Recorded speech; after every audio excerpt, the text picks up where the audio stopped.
On today's episode, we're going to completely overhaul the brake system on our Accord V6 manual.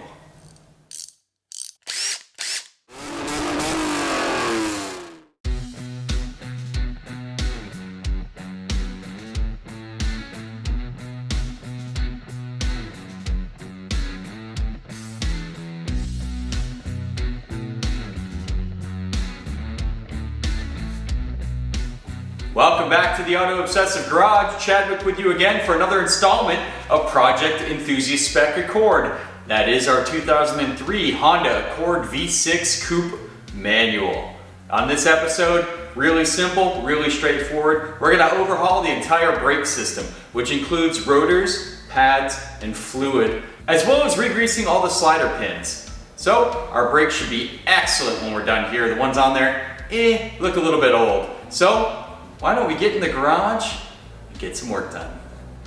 So we're here at the passenger front brake rotor here on the Honda Accord, and these little screws, if you've done Honda brakes before, if you haven't, there's something to be aware of. You should try to loosen them all before you take the caliper apart and everything, because they can turn a simple brake job into a nightmare brake job. Lucky for me, even though these do look incredibly rusty and crusty, only one of them is stripped out. And I am super happy. Most people would be bummed that they have to drill one out, but one versus having to drill 8 out, I will take that. And you can see right here, we'll zoom in on it, you can see it's pretty stripped out, and I tried to get in there with a diamond tip screwdriver, a couple other tools, still couldn't get anything in there to grip. So we're gonna have to drill it out. So what I like to do for that is use a titanium bit, put it on a pretty solid power drill. This will get the job done. And it takes a long time. You want to use some cutting oil too to keep your drill bit nice and sharp and get that kind of metal debris out of the way. But again, these things really don't serve any purpose. They just kind of keep the brake rotor on the hub so you can do the brakes a little easier. I actually don't use them. Not a big fan. They're just another liability. I like to use a 3/16. And again, you're gonna need titanium, cobalt, something strong to cut through this. So didn't take much drilling at all. That titanium tip went right through that. You can see a little debris on my drill tip there, not much. And what you're seeing for liquid is the cutting fluid that I use. I always recommend to use that. And now I saw it moving, so I know we're good. You can see my magnetic screwdriver picked up a lot of that extra filings and stuff, so we should be able to just jam it in there. And yep, that's such a good feeling. Well, that's it. Every screw is able to be removed from these rotors. That makes me very happy on any Honda project. Yeah, buddy. Time to get these front brakes done on the Honda Accord. So if you're lucky like me, most of these screws came out, which is extremely lucky. I've had cars where I've had to drill out every single one of them, so we got super lucky. So just go ahead and remove those at this time.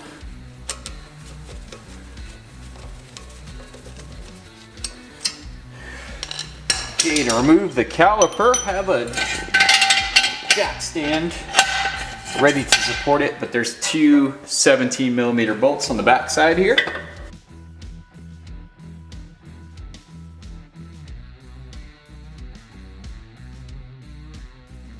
And it feels like the rotor's already loose, which is nice. If your rotor doesn't come loose, you can get a rubber mallet, give it a few encouraging strikes.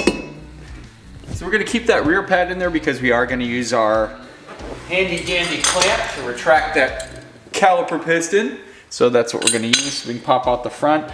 At this step, if you guys haven't done brakes a lot, or in general, I do a lot of cars, so I can't really remember the last car I did or what's different. Every brake system is a little different on each car, but just remembering where all the hardware, the kind of holding pins and all this kind of hardware that goes around the brakes is a great idea to take a photo or something like that to remind yourself. But pop out that front pad.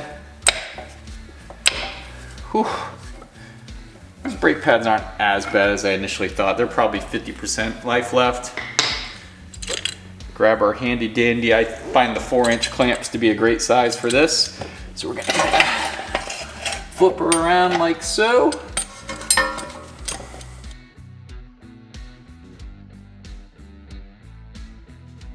And then once you get it all the way retracted, go ahead and loosen your clamp.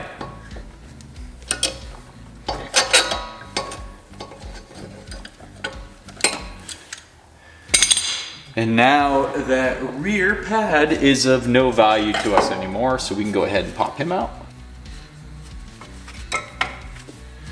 Yeah, older, a little worn, but not completely dead. Now it's gonna be time to take out the old holding hardware that's on this caliper. So you've got these little brass fittings. You may need a screwdriver, a flathead screwdriver to kind of pry them up. They just kind of get wedged in there over time. And again, you're checking your old versus your new just to make sure they are the same. So you're looking for the exact same bends, little tabs, everything like that. So we know that the pads are gonna fit in this caliper nicely.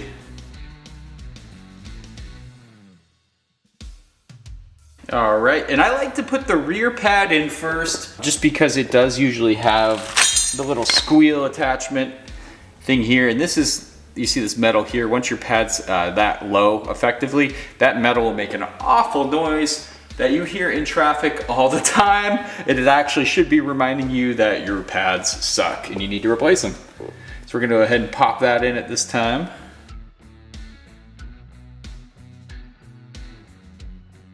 So I'll put this kind of to the rear again. And we're gonna put our new disc on.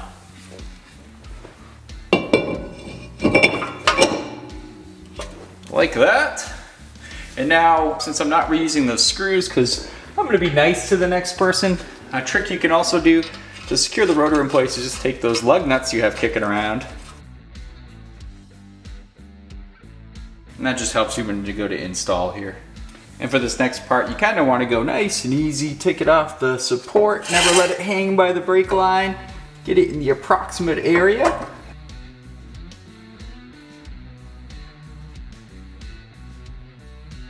Awesome, front rotor and pads done. And here we are at the rear, the Honda Accord driver side. So some things that are different.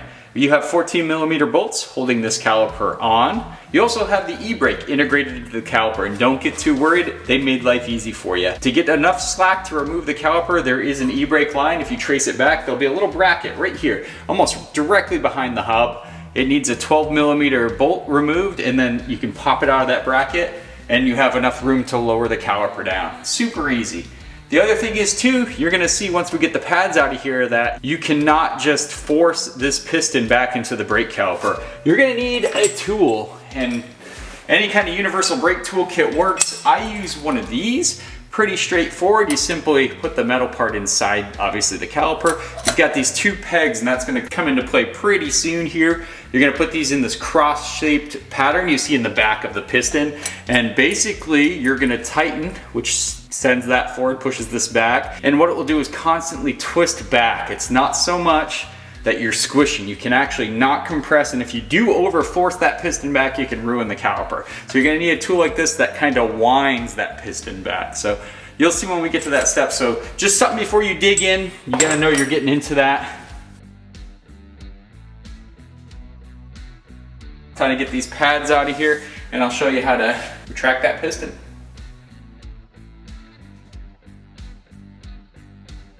Time for our brake tool. So you'll see we have to place that in there a certain way. You can see that it slides up in there. And you'll be surprised, you don't need that much force. And look in and see that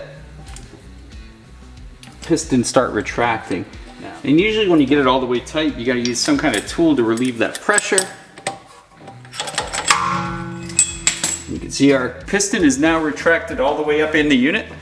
You guys kind of see that? Perfect.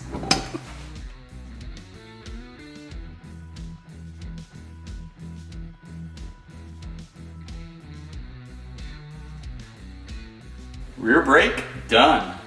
After replacing the pads and rotors, it's silly not to bleed the brake system. I think this step gets overlooked because A, it's tricky if you're alone. If you don't have a system like this, this is just the Motive power bleeder. God, I love this thing. It's nearly idiot proof, which is why I kind of migrated towards this system. But if you have two people to help you out, of course, the tried and true method of someone pumping the brakes while you crack open the bleeder valve, awesome. So first step in using a system like this, or basically anything, you need to introduce pressure into the system. And since I can't bleed and pump the brakes at the same time, I'll build pressure in this unit, which will keep constant pressure in the master. and that will push all the fluid out, the old fluid. So we'll crack the furthest away from the master, which is the passenger rear. We'll start there, go to the driver rear, passenger, and then we'll do the driver front. And I'll show you how to do that. You just simply crack open the bleeder. You have to have a drain collection bottle attached to that. If not, fluid's gonna go everywhere. And this stuff's really corrosive. You don't wanna get this stuff on your paint or anything like that. So first thing is pressurize this. Make sure you're airtight here on the master. You'll find out if you're not, because you're gonna have fluid leaking out everywhere. So let's pressurize this. I like to do about 12 PSI usually.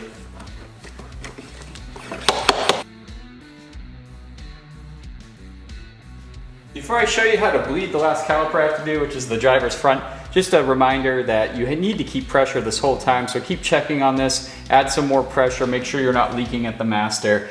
Basic stuff. So you will lose a little pressure over time, that's natural. Let me take you down to the caliper. So we're looking at the driver front caliper now. This is the bleeder screw underneath this black cap. So if you pull this little, of course all the other ones came out fine. This one I want to show you. Boom. Okay, so we have a bleeder valve right there. So on the Honda Accord, the 2003 V6 anyway, all these bleeder valves are 10 millimeter. So what you're gonna wanna do, first step, is get your 10 millimeter little teeny wrench on there. You wanna get it positioned so that you'll be able to move the wrench in the loosening degree, which is counterclockwise. Now, I use a little old bottle here to catch the old fluid in. So you have to have a hose that fits over the bleeder. Now, I've seen people just dump this stuff in a bucket or whatever, but I don't like the idea of brake fluid running over everything, so I try to keep everything as clean as possible. All right, we should be good with that. Okay, and with that all set, pressure in the system, we're gonna break this loose, and you're gonna see fluid come out down the hose. And you can see how dark it is. You're gonna watch for that to lighten up. You can see a little bit of debris in there too. That's pretty common. Now, if you did open up the brake system to do brake lines or something like that, at this phase, you're also looking for air. Well, we didn't open up anything at all, so we won't see any air in ours. If we did, that's a whole other issue I need to explore. But for us, we're just watching this color change. Now, don't Incredible Hulk this thing back on. You know, tighten it nicely. You don't want that to leak. Clean any spillage you have around the bleeder valve. Reattach our little nipple cover there. That would be called a tassel in some industries. Our brakes are completely bled. Let's check back under the hood and tidy up there. All right, I've just released all the pressure from here, and now it's time to disconnect our cap here, our airtight cap. When you do that, you're also looking in that master cylinder. Just make sure it's topped off. If it's a little high, you can use a water remover or turkey baster to remove that excess, and if you need to add a little, you can add a little extra to max it out. Time to put our master cylinder lid back on. After cleaning it, of course. Come on, we're not a bunch of savages here. And in case you were wondering, we did use .4 brake fluid on this model of Accord V6. You can use 3 or 4, so we opted for 4.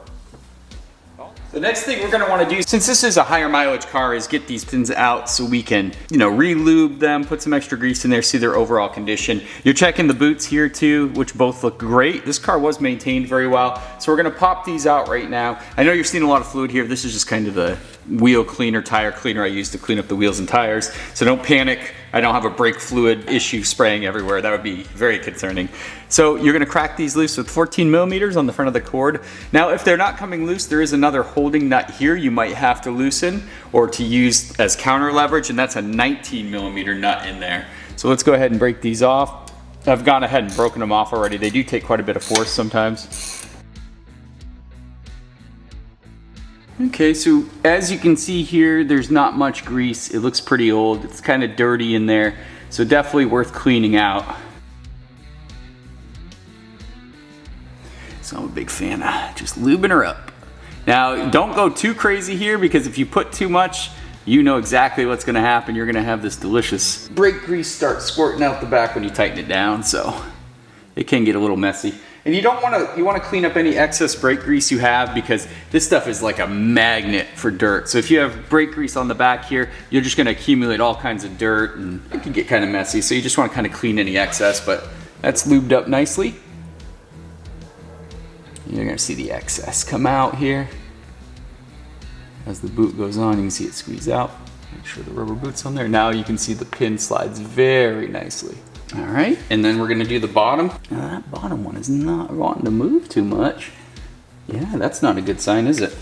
Ooh, yeah, that one's a little sticky.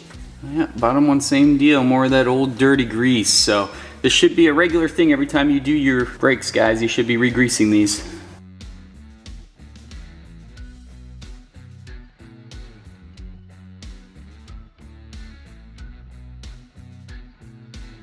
So when I test drove the brakes after having everything on, they did make a grinding sound, and it wasn't the pads, it wasn't anything else. I want to show you what's happening. You see the new hardware? You can hear it down here too. I mean, that shouldn't be stuck on the rotor like that, and you can see it's been wearing. So, wearing a lot. The new hardware that came with the brakes isn't a perfect match. You have two things you can do in this situation. You can try to find another set of new hardware, or you can clean up your old hardware, and I think I'm gonna do the latter. Clean up that old hardware and reinstall it, since it didn't make that grinding noise. So that's really annoying when that happens. Yeah, even if it's off just by a little bit, it's gonna interact with the rotor. It won't cause long-term damage because it's such lightweight. I mean, over time you could probably get some grooves. We just went for a short drive. But something to be aware of. I mean, the pads aren't even on there. And you can hear that noise, right? So, yep, not good. So let's swap this over to the old hardware. All right, so we're gonna reuse this old hardware, but we can't use it like this. Any extra brake dust or anything could cause the hardware not to ride correctly on the pads, and it could cause all kinds of noise. So we're gonna turn this into this. So clean it up, I use a Scotch-Brite pad and really get in there and get it nice and shiny, and we're gonna use this hardware and see if it makes a difference. And all you're hearing there is the rotor spinning, look at that. You know, it's frustrating, guys. You gotta just, you gotta keep your cool. Cool heads prevail, you do it right. You've done brakes, what, a million times in your life?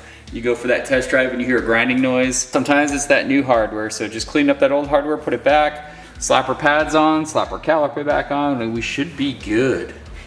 All right, remember all that dragging from that brake hardware? Let's see what it sounds like now.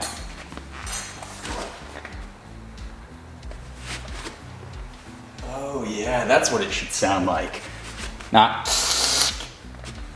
All right, mission accomplished.